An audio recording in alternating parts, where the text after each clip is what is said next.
And welcome back to On the Record with Tiffany and Kevin, where we talk about health, policy, culture, and my favorite topic, politics. All right. So, Tiffany, we were talking this morning about policy, right? So some things that have come down. You and I have been debating and talking through and reading, right? And you brought up a really great point where you were talking about where you essentially, and I'll try to paraphrase what you were saying. You said, hey, when a hot button or hot issue policy sways in a direction that you don't agree with, you know, what do you do? What should you do? So we're talking about that, right? Do you march? Because there's a number of them right now. So, and we're seeing the reactions, but none of the reactions are getting anybody their end goal. So what do you do? Yeah, so do you march? Do you take it to the streets and march, right? Do you do the January 6th thing where you go, you disagree with something? Okay, nobody should be doing the January 6th. Yeah, but some people perceive that as an option, right? And some people perceive marching on the city, marching, destroying stuff, right? Yeah, that is a terrible idea. That's a terrible idea. This is America, right? And you don't have to do that. And that's not how things get changed. So let's talk through that, right? So what is the impact of you either voting or not voting and its impact on policy?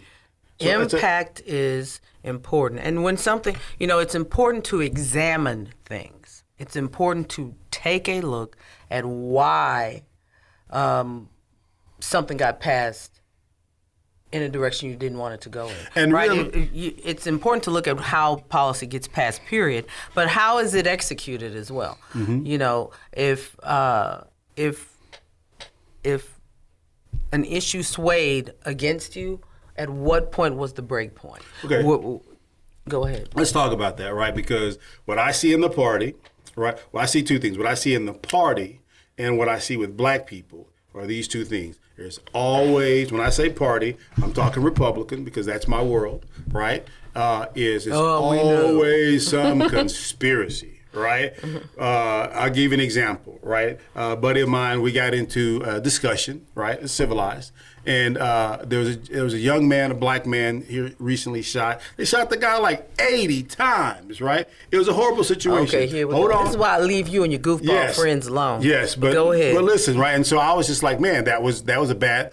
From my view, how I saw it, I was like, man, this needs to be investigated. We need to see what's going on with this department, and they need to do an investigation on that individual situation, right?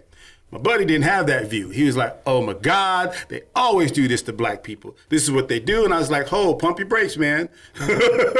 I said, that's this particular department. We have to examine this particular department and see what's going on with that department, what's causing the issues in the training. And at the end, we've got to see the tape. I didn't want to jump off to some end, right? I mean, jump off on some conclusion. I wanted to see the tape.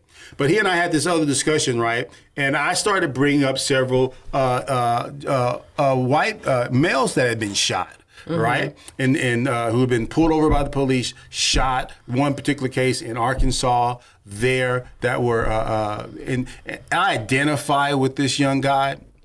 Because he was in a small town, he had his truck, and when everything in the truck, there was a dog in the truck. There was all kind of. It was very countrified, right? If that's a word, that's a new word. And I identify with that because Kevin's country. That's why slightly he's country too, right? And so I said, hey, we're talking about it, but there was this fascination he and I had this discussion about this fascination of the news media with the death of young black men by police.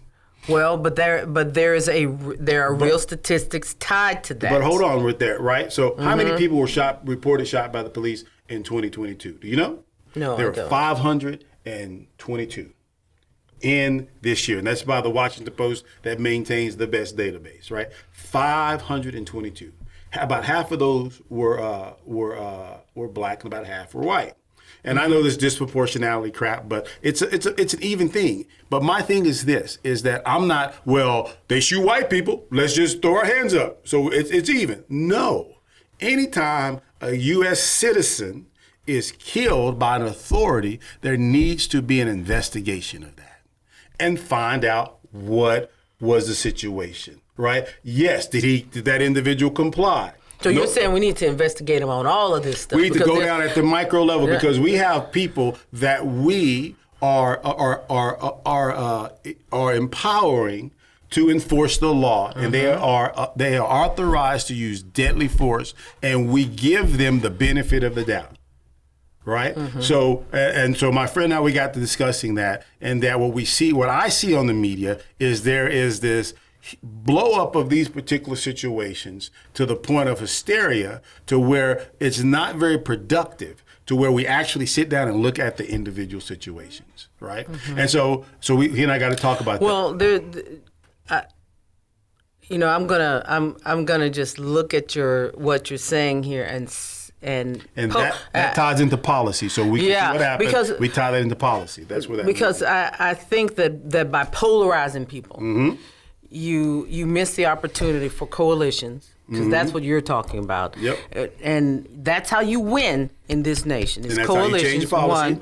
Coalitions and an alignment with people changes policy. And by polarizing us, and we should be focusing on these individual cases and what the picture looks like overall as well. But by separating us and polarizing us, then you don't get the coalitions that really can change that policy. Yeah. And then to all lives matter people, right? Where were you at in Arkansas when those two individuals were shot? And when you look at the full body cam, these boys were. I think the police were a little quick on the trigger, right? And they shot these people down. But where are the all lives matter? But you know who did show up? God, I hate to say this. Al Sharpton showed up. He showed up. He showed up. He showed up for those and just. I don't think you said this, but those were young white males that were shot. Yeah. And Al Sharpton was the one who showed up for them. Right, when you're talking about black and white, black folks show up for you.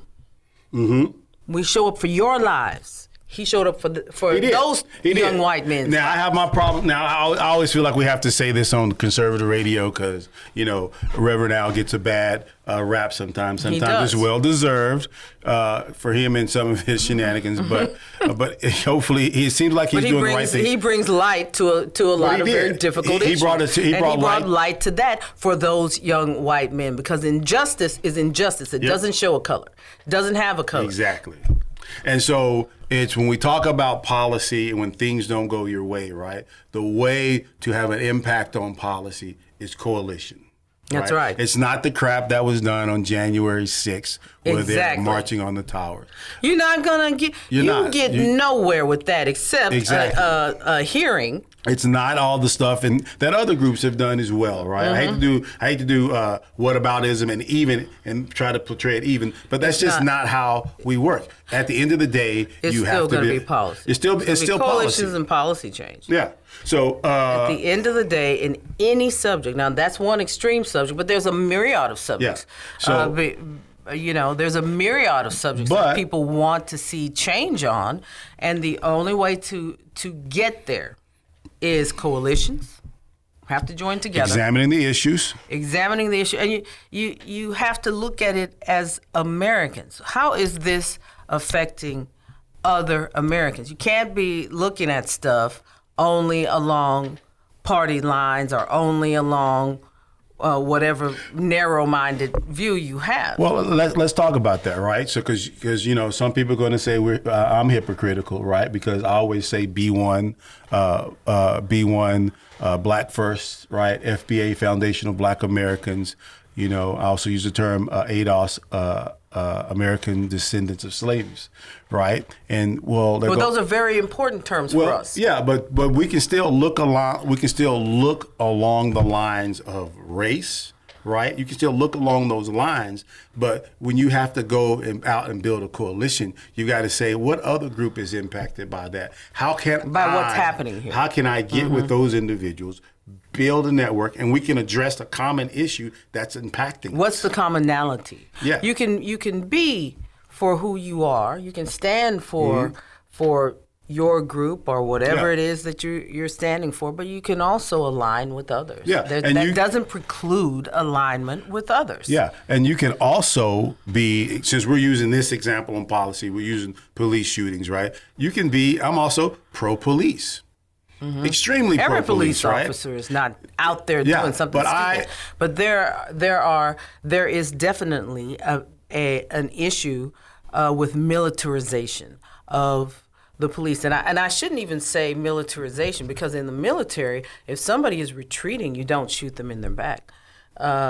So there's something going on there with a certain percentage of people that are in police departments across the United States that's causing them. And, yes, there's poor training, but there is something there that allows them to not only take that authority that they've been granted, which is a very high, we're holding you in the highest of regard by giving you this authority, and to have someone take it and abuse it and take a human life with it in the process of abusing the authority. Yeah. That should be addressed. But and there should be accountability and Exactly. investigation, right? I You can't ask for the power and authority of God, but then want the accountability of an 8-year-old. Exactly. It just doesn't work. And that's exactly what we're experiencing across the board in a lot of different areas. People, we experience that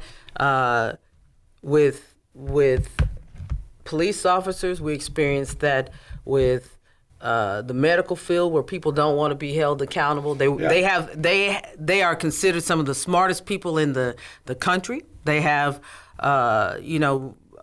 doctors, nurses, people that we entrust our health with, and yet they don't want to be accountable. Yeah, so accountability is the thing. On some level, there's a lack of accountability. Yeah, but at the end of the day, right, we start off with, if something doesn't sway your way, what is the proper process in which you can address that, right, through policy? And not an over knee-jerk reaction, but we talked about, one, examining the real issue, right?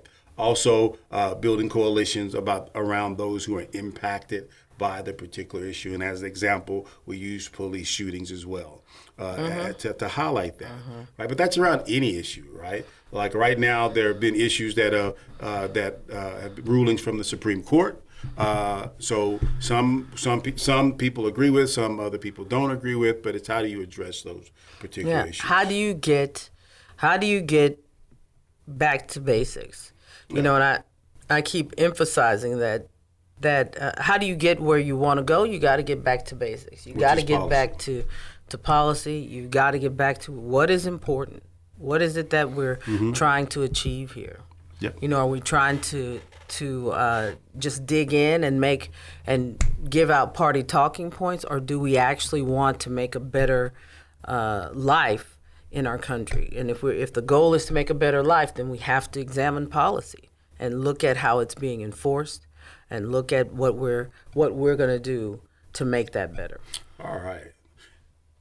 And that is On the Record with Kevin and Tiffany. It's Tiffany and Kevin here on 9:30 a.m. The Answer.